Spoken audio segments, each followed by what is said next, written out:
So feel free to interrupt if you have questions and make it very discussion-based. So it's my privilege to talk today about some of the novel cell therapy work that we're doing. And by way of disclosures, I have sponsored research support from two companies to do cell therapy work in the autoimmune space. So the cells of the immune system, from the previous two talks, I know you had been introduced to Dr. Arai's deep dive into hematopoietic stem cell transplantation, and also the idea of B-cell depletion, which is a strategy that's been very successful in autoimmune diseases in general. But the immune system, as you know, is trillions of cells in the body, all formed in the bone marrow. And there are immature cells and mature cells, particularly the innate immune cells shown under the granulocytes that provide defense against bacteria and some viruses, but are really just first responders.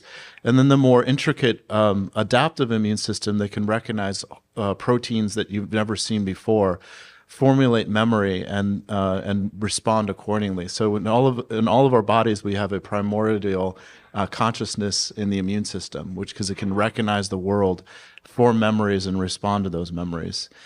In terms of the treatment of autoimmune disorders, a big question, which has been explored for decades, is how can we view this potentially as from the immune reset strategy, which is that if there was some way that we can edit the more mature cells, especially the ones driving the disease, is there a way that the system itself could regenerate and regrow without the disease? And that's, I think, been one of the great pursuits, and it's the rationale behind autologous transplant and more recently CAR T cells. So at the center of the adaptive immune system are the T cells and the B cells, which actually communicate with each other. They can sense the world around them. As I mentioned, they can detect antigens in the environment or in our own bodies. And of course, in autoimmunity, they start responding to antigens that they shouldn't. And part of that is because they're talking to each other and they're reinforcing that recognition. And so a huge part of what we do is to try to interrupt that. As you've seen with earlier talk, B-cell depletion can get rid of the antibody production and help quiet the immune system, not only because you get rid of the B cells and the antibodies, but because they don't stop talking to the T cells, so the T cells also reset to a degree. So that's kind of a core principle. So this is a very complex slide, and I'm sure you're aware of aspects of this. I'm not an expert in scleroderma, although I've worked with Dr. Arai and others to treat patients with scleroderma. And you can see that the immune system is intimately involved with the changes. You have T and B cells recognizing target antigens that are very specific to scleroderma in some sense, and sometimes they're more general.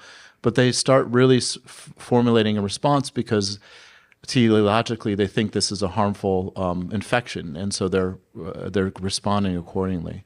There are different, very specific subsets of immune cells that have been implicated in the disease progression. On the T cell side, within the skin itself, they can produce inflammatory factors such as IL-1 and IL-13 that can drive the sclerotic changes and also the inflammatory changes. It can also affect the vasculature. And there are different subsets which can play different roles in the immune system. There are some sets that drive the disease, and there's some subsets that help to control the disease. So what we're always thinking about in immunology is how do we get rid of those disease cells, driving cells, either directly or by augmenting the other cells that can regulate them. And if we overdo it, of course, we can get rid of the healthy cells that just keep you fit and immune. So if you just conceive of the immune system, there are trillions of cells in your bodies. If each one of these dots was one of the cells, they're constantly patrolling your body. They're constantly active, particularly the T and B cells. And what happens, of course, is in scleroderma, you have this immune recognition and it self-reinforces, so you have a subset of the cells that are driving the disease. And conventional therapy involves really continued immunosuppressive to try to reduce the total number of these inflammatory cells and their relative activity, but at the price of generally reducing immunity. And so what we think about in terms of cell therapy approaches, including the hematopoietic stem cell transplant approach that has been well established and is now considered standard of care for certain disease manifestations and intensities. The new approach is an immune reset, that you have the disease-causing cells. You go through an intervention where you're really trying to, in many ways, reprogram the immune system with the hope that after the intervention, you've either substantially reduced or even cured the patient by selectively getting rid of those disease-causing parts of the immune system. So that's conceptually what we're trying to do. And there are different ways that we do this in terms of cell therapy. Many of them derive from cancer because traditionally these interventions have been very high risk, and we've learned a lot over the decades. So they're becoming low risk and applicable to more populations. But it includes bone marrow transplant, which is the ultimate immune reset. The use of regulatory cells, which in scleroderma is a little tricky because they can actually drive the disease more than other diseases, but they can regulate the disease. And more recently, genetically modified cells, which are these T cells in your body that have been genetically modified to basically get rid of the B cells. And these are the tools that we're exploring at Stanford and many other medical centers very actively. So what is a chimeric antigen receptor T cell? So what it is it's a T cell, a key fighter in your immune system, that has been directed through the forced kind of introduction and expression of a artificial protein to recognize B cells. And so if you think about it, if you have an antibody which recognizes B cells that was talked about before, they can recognize specific cell receptors on the surface of the B cell that are specific to the B cell. And those antibodies are things like Rituxan or anti-CD19, anti-CD20. Those proteins are really only expressed on B cells. So if we give antibodies, we deplete the B cells. The problem, of course, as you heard, is when we give antibody, it only goes to certain parts of the body, and it only depletes cells to a certain amount because your body clears the antibody. It doesn't go into the brain, for example, doesn't really go into the skin as well as we'd like, for example. But when this idea is you have an artificial protein that has an antibody binding domain, the top domain, and then you have within the cell another domain that activates the cell. So this is what it looks like, and this was designed for cancer.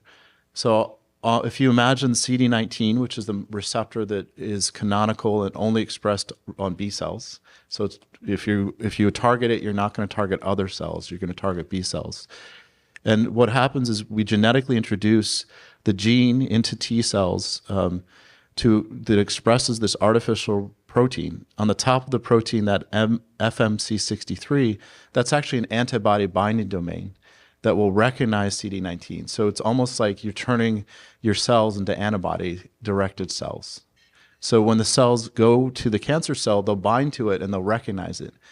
And then actually the internal domains are different receptors that stimulate T cells. So those receptors cause the T cells to activate. So normally the T cells would do this through other receptor pathways. If they see an infection, they'd activate and kill the target, because what they're evolved to do is to kill cells that are infected, for example, or cancerous. And so this is an artificial receptor that recognizes B cells specifically through that upper portion. Then this protein's expressed on the cell surface. That recognition causes a signal to be transmitted to the T cells. And the T cells then target and get rid of the cancer cell or the B cell. So I hope that makes sense. It's pretty phenomenal. Like this would have been science fiction 20, 30 years ago and is now considered standard of care for cancer patients. So as you can imagine, people with B-cell lymphomas or B-cell leukemias, they have a tough time often because it's very hard to clear their cancer. But with these approach, you can take the T cells and you can get rid of the cancers. So we have patients who were previously untreatable who are now responding to therapy, and some of them cured. So the idea was, okay, if we've established this new class of therapeutics, which is now covered by insurance for cancer, could this be applied to people with autoimmune disease? Because people with autoimmune disease have B cells that are problematic. You can almost think of them like cancer cells. They're in your body and they're causing problems. So could we get rid of them? And this is all very recent. So this is a kind of a seminal publication. You can see the publication date is 2024, right? So this field is all very new in terms of taking what we've done in cancer and moving it into autoimmunity. And this is a group in Germany that I like to say it's the paper kind of like the shot that was heard around the world, because what they did is Germany has a compassionate use pathway. Unlike the United States, the doctors there, if they feel like someone has reached a point where they have a lethal complication, they can just talk to the patient and through some very simple regulatory pathways treat the patient the way they want to. Here we'd have to go through a single-use IND or a clinical trial. So they were able to treat patients much earlier than us in Germany. And this particular case report is for a patient with lupus nephritis who was in the ICU with severe progressive manifestations that progressed through 4 or 5 different rounds of therapy. She was young in her 20s, and they decided to treat her with CAR T cells, which I'll talk about is not innocuous because there are side effects of this therapy, which we'll get into. But this patient was treated 3 or 4 years ago, and she's actually achieved a complete remission in her disease, which is unprecedented, and is now a nursing student. This is what it looks like in terms of the steps for CAR T cell therapy. So the first step is that you undergo what's known as leukapheresis, the same thing you would for a bone marrow stem cell transplant, where we collect those blood components. And then we actually activate the T cells, and by activating the T cells in these petri dishes or these flasks or these other chambers, the T cells start to grow. In which case, then you put a virus in that is inert. The virus introduces genes to the cells, but the virus does not stick around. It can't reappear. It just used transiently to introduce the genes into the cells. And then the cells express this artificial receptor, which you can see in red, and we re-expand the cells so we get a large number of them. We can remove cells that we don't want, or we can purify them. And then the patient themselves, all of this is done at a manufacturing facility, and the patient themselves waits for that. And then when it's ready, we have the product. We know it's free for release. And so the patient is then given chemotherapy to prepare for the cells. After the chemotherapy, the cells are infused, and we'll talk about then the cells are very active, usually for 2 to 3 weeks, and it can have an effect on the immune system. So that's what the process looks like in terms of the workflow. The reason that we do chemotherapy is obviously this was started in the cancer field, so we wanted to gain disease control. But there is another reason, which is if you try to put cells in to fight the immune system, in a full immune system, there's not a lot of space for those cells. They won't do much, at least we think, right? And so in animal models, when you give chemotherapy to reduce the immune cells that are there, when you introduce new immune cells, they kick in. As you probably know, chemotherapy is used often for refractory autoimmunity in and of itself because it has benefit in that quasi-immune reset, because it reduces the immune cells. So it is used for autoimmunity. So that way, for the FDA, it was a little easier to convince them to move into autoimmunity. So what are the potential complications? Well, the idea is these cells, they go in and they're very good at getting rid of the B cells, and I'll show you some of the data, and consequently the antibodies. Better than monoclonal antibodies, but probably if you had to estimate 10-fold, 20-fold better. So you get much deeper immune reset in that sense. But there are side effects which are known complications. And it's interesting because in the cancer world, the complications require that we admit patients into the hospital, because about 30 to 50% of patients get some sort of manifestation that requires active hospital management. This is not benign. It can be dangerous.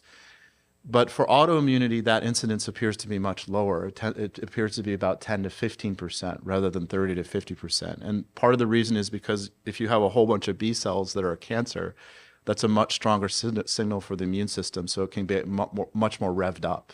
Whereas if you have B cells that you normally have, the immune system doesn't, the new cells don't appear to be as revved up.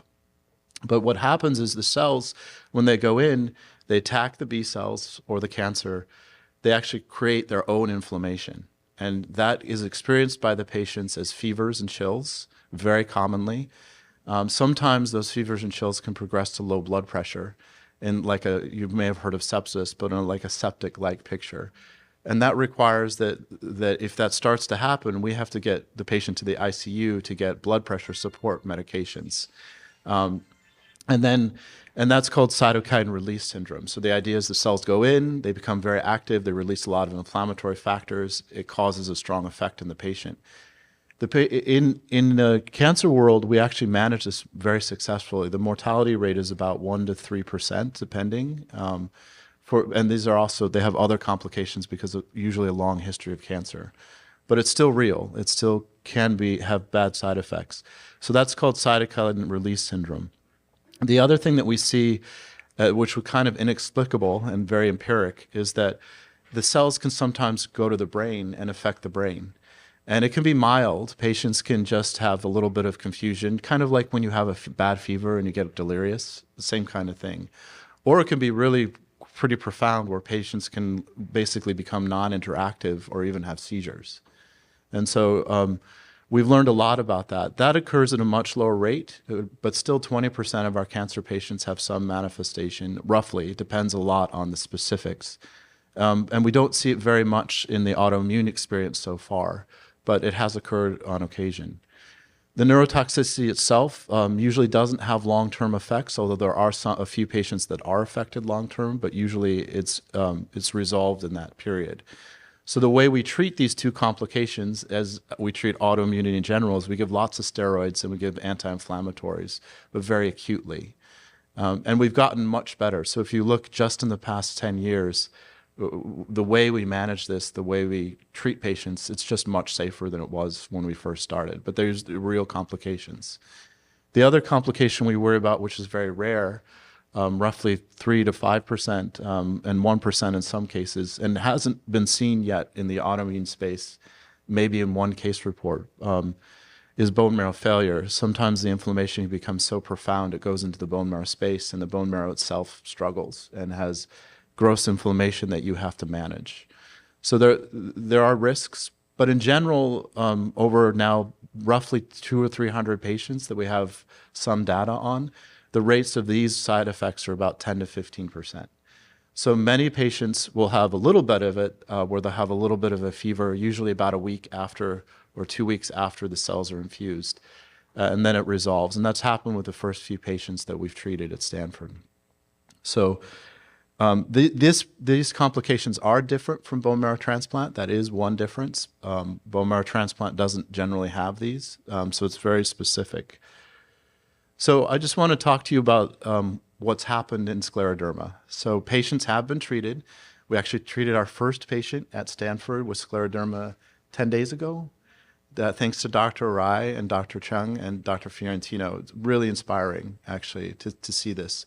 We hope it works. We're on the cutting edge. It has worked in other disease settings. But this shows you the what we try to study. And this is a case report from Germany. There's another one that's a little bit different. So I wanted to show you kind of like the perfect case and then a case that's a little less perfect, so you get a sense.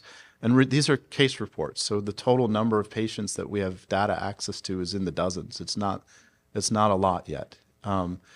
So you can see the CAR T cells themselves, which this is done by flow cytometry, where they basically, you label the cells and they fluoresce so you can tell how many are there. It's really cool. But this tells you how many of the CD19 directed CARs are present in the patient's body. At day 3 after infusion, not very many. Day 9, you see a lot of these cells. They've expanded, they're exponential, they're growing and they're active. And you can see the CAR T cell numbers shoot up really high. And you can see that they actually go down over time and they become undetectable in this patient. So that's a big question about how the cell therapy works. Because when you introduce the cells in the cancer setting, often they stick around for a very long time, and they can potentially stick around for the lifetime of the patient. But in the autoimmunity setting, probably because there aren't as many B cells in the normal body as opposed to lymphoma or leukemia, it doesn't appear like they stick around very long. They get very active, and then they kind of quiet down and disappear. They may be at very low levels, but they're not active or very detectable. And I'll show you it's different in another case, but this is the reduction in the B cells. So this is exactly what Tomiko talked about earlier in terms of the number and cell counts of the B cells. So this is in the peripheral blood. You can see that the B cells, they shoot down very quickly as those CAR T cells become active. And then, about day 90, they're starting to regrow and come back. And that times with the CAR T cells, because the CAR T cells, they kill everything they can find, and then they quiet down, and then the immune system regrows B cells. So what those B cells are is a good question. They can be fresh, new B cells from the bone marrow that grow because you're always replacing your B cells, and there's evidence of that. They actually think that some of these B cells are the B cells that are around and fight infections, like make antibodies against different infectious agents. And the question is, how many of those are the disease cells coming back, right? And the evidence in this patient is very little. So it's kind of selectively called out the disease active, but left a lot of the other B cells alone. In terms of disease response, and this falls with the antibodies, so there are specific antibodies which are associated with the disease, and you can see that the patient was active prior at baseline with RP11 positivity. At 3 months and 6 months, no detectable antibodies, which is great. And then I'd have to really defer to Leonard Chang about disease responses, and other experts. But the response in terms of the scleroderma's changes in the lungs were pretty substantial with reduction in inflammatory measurements. So, and so I think that's in more detail. And then if you look at the skin response for this patient through the various the Rodnan skin score, which Sally and I are learning. We'll never be expert at, I think, but you can see that this patient has shown response and a resolution of disease in different areas. So not completely resolved because there are sclerodermatous changes. It may never go back to normal necessarily, but it shows a good field of restoration of normalcy and reduction in inflammation and sclerotic features. So, and the hope is that this will continue over time as the body itself regenerates. So, and then, they looked at other aspects as well. So that's the first case report, which is, I think, a very promising case report. This patient had a little bit of cytokine release syndrome, a little bit of fevers. At some point got a little bit of dexamethasone, but just for a day or two, and then is done fine. And that's actually been true for our first patient as well. There was a little bit of inflammation, but she's doing well now. But it can be different. So this is a different case report, and this is 2024. So you're getting the cutting edge. We're on the very cutting edge. And this patient was treated for very aggressive manifestations with cyclophosphamide, MMF, other agents before going to receive CAR T cell therapy with a CAR T cell that's different from the CAR T cell that was first presented. So that's one thing to understand. Not every CAR T cell is the same. They're all different variations of the different components, what's targeted, what's intracellular. They're different companies with different ideas and notions. So it's a lot to swim through. So this is a different one, in some ways a more potent one. And you can see here it's different. And this patient was treated 2 years ago. The CAR T cells don't go away in this patient. So the CAR T cells are present. They went up really fast, and they still around. They're hanging out. So as a consequence, the B cells have remained very low. And we see this in our lymphoma patients where they can be cured, but they don't have B cells. We don't know for how long, potentially for the rest of their life, because the immune cell, the CAR T cell, is so active. So as a consequence, this patient does need antibody replacement.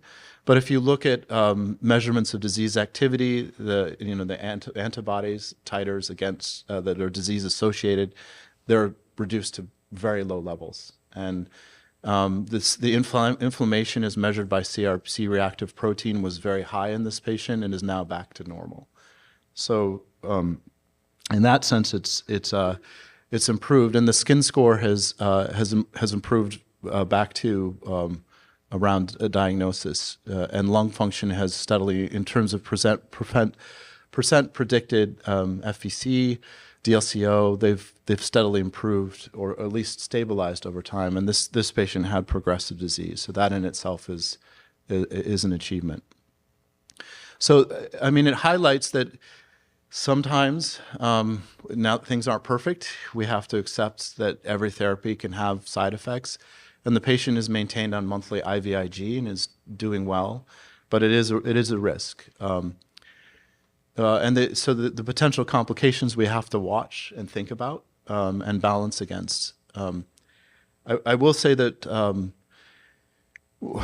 the technology that we're doing today, for example, there may be ways in the future to specifically delete the CAR T cells after the fact, right? So there are all sorts of engineering and approaches that are out there to be developed. But what we've been impressed in is basically the disease response. So when we've as cell therapists gone to conferences, we're used to talking about patients achieving complete remissions and being effectively cured, although we never use that word in the cancer world. But when we go to autoimmune conferences or neuroimmune conferences, you don't see that language. You don't see those responses even clarified, right? Except for the Scott trial, which was very different and kind of field changing. The idea that you could take an active disease and put it into quiescence, we don't even know quite how to measure those endpoints. So that's very exciting, though, to see that shift in mentality. And so at Stanford, we've established the Cellular Immune Tolerance Program, which is a program that consists of a very close partnership between our cell therapy practitioners, who are all hematologists, and our disease expert doctors like Lorinda or Tomiko. We had to create a whole new infrastructure because the cell therapy infrastructure at Stanford and at many other leading centers is cancer focused. All of these cell therapies have been developed for cancer. And even the clinical trial staff that we use, we can't use cancer clinical trial staff. So we had to create an entirely new infrastructure. So it really is an infrastructure build at the hospitals. And I just want people to be aware that there is this tension within the hospital, like any other political organization. There are different motivations and different disease groups. Every disease deserves to be treated. And I will tell you that cancer is king at many of these centers, and it's often very hard to get resources applied to other diseases. So the fact that institutionally the Department of Medicine and Surgery and hopefully soon neurology are supporting this and helping us build this new direction is really heartening. And if you look at the momentum, the number of clinical trials for cell therapy approaches for all of these different diseases is in kind of an exponential phase. It's still small numbers, but if you project forward 6 years at that growth rate, we're going to be hundreds of trials, which is it should be. That's what it should be. And part of the concern is, do we really have the infrastructure to support these trials, and especially find the ones that are the best ones? Because there's a lot of exuberance in the field. Especially with companies that are in the cancer space retasking to autoimmunity. So there are a lot of questions about what is best, safest, et cetera. But we think this is very exciting. And I would say that Stanford is now on the map. We treated the first patient with CAR T cells for multiple sclerosis in July. That was our first patient treated in the United States. And as I mentioned, we're now on the map for scleroderma, which is really heartening. We have a number of trials now in the space, in the cell immune tolerance space. We focus a lot on the idea that academicians should have their own trials and work in tandem with industry or make their own cell therapy products, and that's called investigator-initiated trials. So our first trials in the CAR T were actually those trials, and now we have a number of trials for different diseases in the pipeline. And so those are the different interventions. Very broadly speaking, the bone marrow transplant that Dr. Rai talked about is considered standard of care, and it's gotten a lot safer over the years. The mortality has gone down. We've gotten a lot better care of patients. and it's more proven, and there is benefit.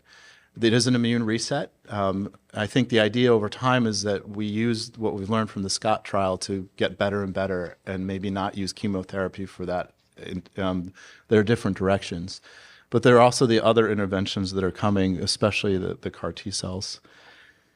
The trial that Dr. Arai and Dr. Chang are leading, that we're all supporting, is now open. We chose to work with Kyverna. There are many good companies out there. We chose to work with them because their CAR product we viewed as very safe, because it's what's known as fully humanized. So it's turned into full kind of human recognized sequences, so it's not very immunogenic, and the safety profile has been excellent. It was developed originally at the NIH with a leading expert there, so we felt this was the right CAR to start with. But our hope is that we can explore this actively.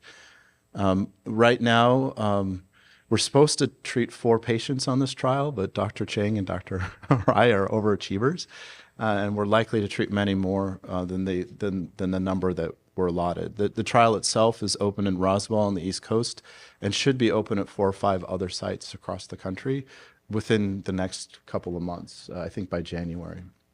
So I would encourage people to consider going or sharing the news. We have an annual, actually once every 2 years, a biannual cell immune tolerance symposium. It was started in 2023. We kind of joked that there were more doctors than patients treated, for sure, and hopefully this year we'll start to equalize. But so it's a 2-day event where we talk about all the different autoimmune and transplantation applications and what we're doing at Stanford. But we're also bringing in some international speakers to talk about their experience and leading the field. That's the presentation. I think yeah.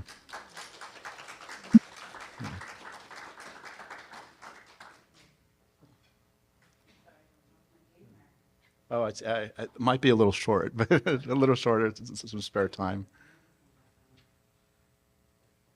Anybody have any questions?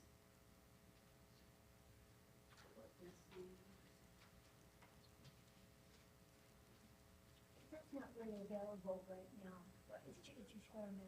Yeah, so all of the CAR T cells are experimental right now. So it's available on a limited clinical trial basis, and they're pretty strict inclusion-exclusion criteria, although our team worked very hard to make sure that we could benefit the most patients, even ones with advanced disease. But yeah, if people are interested, there's a whole process. Yeah. So before, the question was in payment. Yeah. Before, the question was asked about the plasma exchange, and I think there's an effort to try to get that maybe into process. Mhm. Do these 2 types of therapies compare, or is there a place for each of them, and do you think there's a preference? Yeah, so plasma exchange is a good tool for getting rid of antibodies that are very active and reducing them to very low levels. So we generally view that as a bridge, like therapy for very severe disease to get it more under control. And then the idea is, can you use that chronically over time to keep the antibodies low? The general feeling is that the B cells themselves that are producing the antibodies are more of the problem. And so we'd like to develop ways of resetting them rather than just trying to get rid of the antibodies. But it is also true that, one of the fortunate things, it's a double-edged sword about CAR T cells, is that it's cutting edge, but it's also driven by pharma companies who are very interested in this particular product. So it's things like plasmapheresis may not get as much clinical trial support because it's not driven by industry necessarily, which is also an important reason to support the investigator-initiated trials. And so I think overall, though, the plasmapheresis is more of a mitigating approach rather than a curative approach. And in the cell therapy world, we're very interested in the immune reset concept of the more durable reset, if that makes sense. So there isn't the danger of the plasmapheresis, as many dangers as there are with the CAR T cells? I think the plasmapheresis is much more safe and much more established, and should be used. This is much more experimental, but I think the effect size is probably potentially much greater.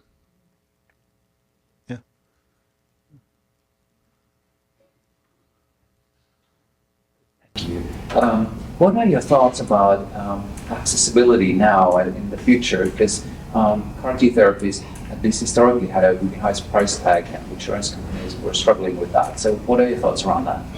Yeah, it's a difficult. So the price tag is astronomical. It's in the hundreds of thousands, right?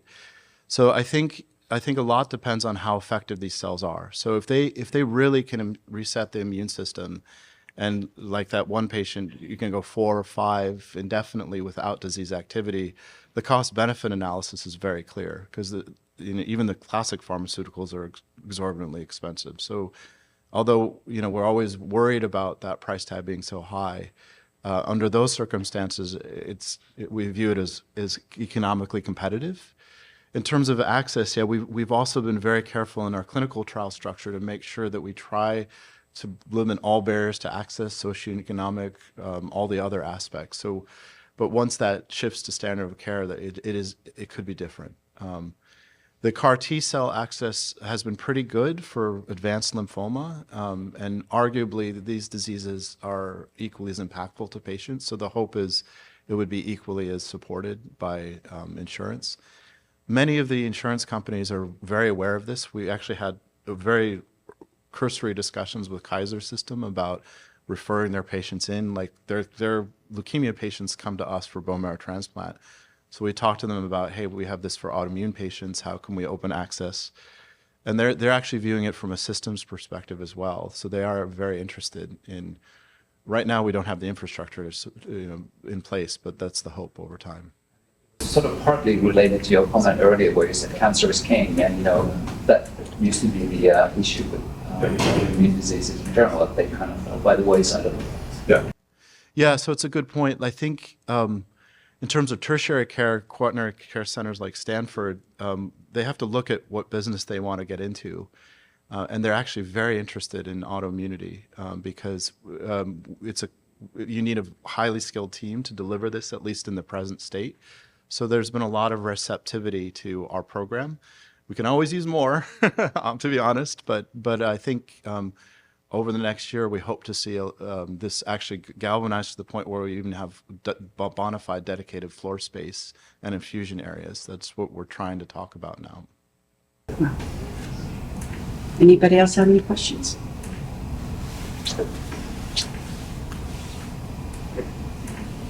Hi, I've got kind of, can you hear me? Yeah. I've kind of got 2 questions. One is that with allo bone marrow transplant, they're thinking you've got long-term chimerism, and that's why those are going there. Yeah. But here you've got the B-cell expansion, then you've got a big drop. So how do both of those mechanisms work on any previous immunity you've got, let's say other inoculations for different things? Yeah, it's a great question. So bone marrow transplant, there's 2. I'll just start there. There's 2 flavors. There's the auto transplant, which is the Scott trial, and then there's allo transplant. So the auto transplant, you will see diminished immune responses. You'll see diminished antibody levels. But over time, as your immune system regrows, you can revaccinate. We generally don't see long-term problems with immunity. It can happen, but generally it gets restored. Donor transplant, so the problem with auto transplant was discussed is you're taking the cells from the patient with the disease. You're doing an immune reset, but you're putting back cells that are disease predisposed. So it may recur and does often with patients over time. Sometimes you can have very long remissions. Donor transplant, where we take someone else's immune system and put it into you, as I think was discussed, is actually a great option because the predisposing factors can be changed. And we know from the experience with patients who happen to have cancer and autoimmune diseases, they can be cured of their autoimmune disease because they have a new immune system. The problem has been traditionally, conventionally, allotransplant has been very toxic. But that's actually changing really quickly. So we now transplant 77 and 78-year-olds where we never would have considered that before. And the side effects and the new approaches are reducing the mortality. So the mortality levels have been traditionally 10 to 15%. Now they're 3 to 4% at 1 to 2 years. So it starts to become much more interesting. We do have a company that we're working with, OrcoBio, who's has an allo protocol for MS. because it was viewed for primary progressive MS. It was the risk benefit profile was viewed, and if you look at the allo transplants, if you go back to the first auto transplants for autoimmunity, that mortality was 5 to 6%, right? So we're now actually approaching the same levels even with full-on donor transplant. In that case, you get the donor immune system and the immune defenses, and generally speaking, after the immunosuppression goes off, you go back to normal function, and provided there aren't complications. So for the CARs, it's sorry, long-winded answer. For the CARs itself, we don't know is the answer. So in that one patient case that I showed, where the CARs went really fast, got rid of the B cells, and then went down, the B cells started to come back. That patient remained immune competent to tetanus, to COVID, to other things, because the long-term memory plasma cells weren't affected. So, but with the other patient where all the B cells were ablated, they have some immunity, actually more than we thought, but it's definitely affected. So the answer is we don't know yet. And there might be ways to genetically engineer the CARs so that they shut down or you can get rid of them if they're too active. We've been pretty surprised by how much immunity has been retained in the German patients. And that's definitely an area of active research in our own portfolio that we're really wanting to explore.